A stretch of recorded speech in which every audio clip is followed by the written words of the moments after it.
Magandang umaga, magandang tanghali, magandang gabi o anumang oras na napanood ang video ito. Welcome sa ating channel, Matuto Dapat sapagkat ang kaalaman ay isang mahalagang kayamanan.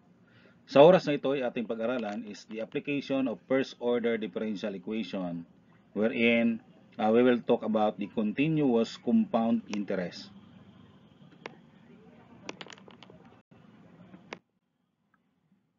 The mathematical limit of compound interest is continuously compounding. Instead of being calculated at discrete interval, continuous compound interest is a formula for loan interest in which the balance increases constantly over time. So this is our equation. dP over dt is equal to Rp.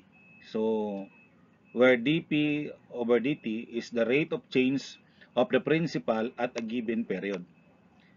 P is the present amount of money at any time, T. And R equals the interest rate per year.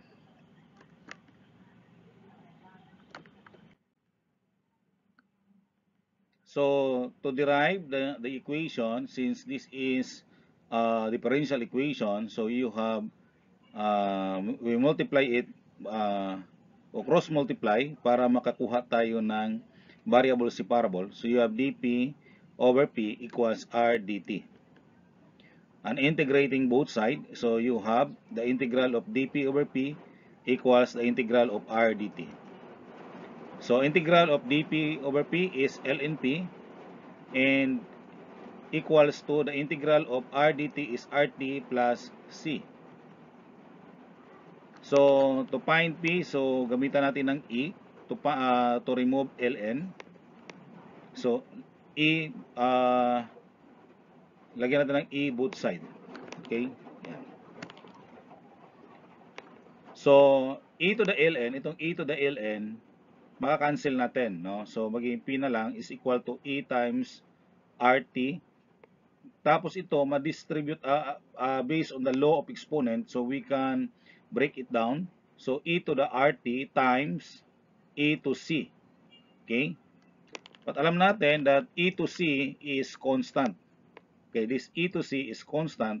So you have P is equal to C times E raised to RT. At time equals 0, ang P natin ay P sub 0. O ibig sabihin, yun yung original amount. Okay? So nung hindi pa nag-start ang compounding. So, substitute natin ang value ng P equals P sub 0.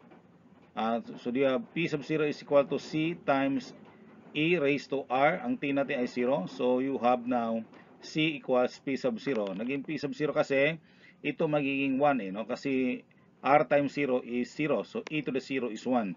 So magiging C na lang matitira dito. Kaya C is equal to P sub 0. And then substitute to the formula. So you have P is equal to P sub 0 times E raised to RT. So yun ang ating equation na gagamitin. Example 1.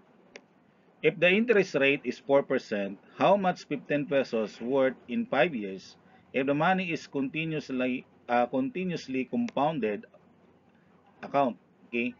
So, nasa continuously compounded account ang perang ito. And based on the given, you have the rate 4%. Ang rate natin is per year, no? 4% is 0.04. I-convert natin siya sa ating into decimal form. Ang original amount is 15,000 pesos. Ang time natin ay 5 years. Okay, using our formula, substitute natin yung given. So, you have P is equal to 15,000 times E raised to 0.04 times 5. Yung A raised to 0.04 times 5 ay 1.22140278. So, gamitan niyo lang po siya ng calculator niyo. At nandun naman, sa scientific calculator, nandun naman po yung E. No, commonly, naka-red po yon. So, P times 15,000 times 1, P equals 15,000 times 1.22140278. Ang sagot po natin ay 18,321.04. So, therefore, 15,000 pesos become 18,321.04 pesos after 5 years. Okay? So, yun po yung ating example 2. If the interest rate is 5%, how long 20,000 pesos earn 10,000 pesos if the money is invested in a continuous compounded account? Okay, so ang rate natin 5% or 0.05. Original amount ay 20%. Mayroon siyang interest earned 10,000, no? Yan po yung kita niya. Ang tinatanong dito is yung how long, so yung time. Okay, so alam natin that the future amount is P equal P sub 0 equal plus P. So 20,000 yung ating original amount plus yung interest. So P sub 0 plus I, so that is 20,000 plus 10,000, so ibig sabihin 30,000 po yung future amount, no? So using our formula, and substitute natin yung P, which is 30,000, is equal to 20,000 times E raised to 0.05T. Since hindi po natin alam yung T.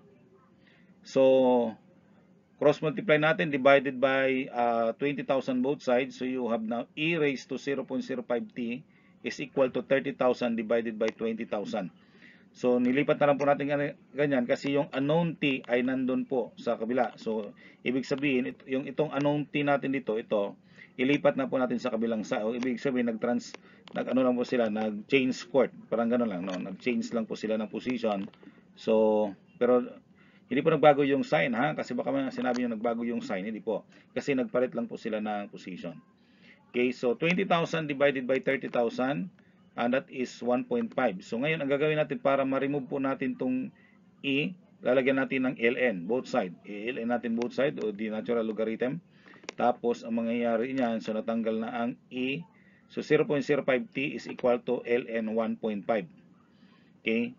Tapos, divide 0.05 both sides. So T is equal to ln 1.5 divided by 0.05. Ang T natin is 8.11 or approximately 9 years kasi ang ating rate ay compounded siya yearly. So ibig sabihin on the following year, so doon po aabot po siya ng ganon, no? Na tutubo ng 10,000. Okay? Therefore 20,000 pesos earn 10,000 pesos after 9 years. All right. Number 3. The 35,000 pesos becomes 70,000 pesos after 10 years in investment in a continuous compounded account. What is the interest rate in this transaction? Okay. So 70,000 ang original amount niya. Tapos 70,000 yung future amount. Ang original amount ay 35,000. Tapos time ay 10 years. Ang hinahanap po natin is R. Okay. So P equals P sub 0 times E raised to RT. So 70,000 is equal to 35,000 times E raised to R times 10. So again, we have to divide both sides by 35,000. Ito, para makancel si 35 dito. Tapos ito pinagpalit natin. No? So kaya naging E raised to 10R is equal to 70,000 divided by 35,000. So E raised to 10R equals 2. Okay? Kasi 70,000 divide 35,000 ay 2. So, lagyan natin ng ln again para matanggal po natin yung E. So, ln both side. So, ln of E raised to 10R equals ln 2. So, nagiging 10R equals ln 2. Tapos, R equals ln 2 over 10. Dinivide natin ng 10 both side. Ang sagot ay 0.0693. Kukuha tayo ng 4 na decimal places kasi pag multiply natin ng 100, so kasi ang rate natin is in percent, so multiply natin ng 100, so that is 6.93%. Yun po yung ating final answer. Okay? So, here is your activity to answer. No, I hope you learned from this lesson. Yan, sagutan nyo yan sa inyo pong notebook o sa inyong papel. Maraming salamat sa iyong panonood. Huwag kalimutan i-share, mag-like, and mag-subscribe sa atin pong YouTube channel. God bless you.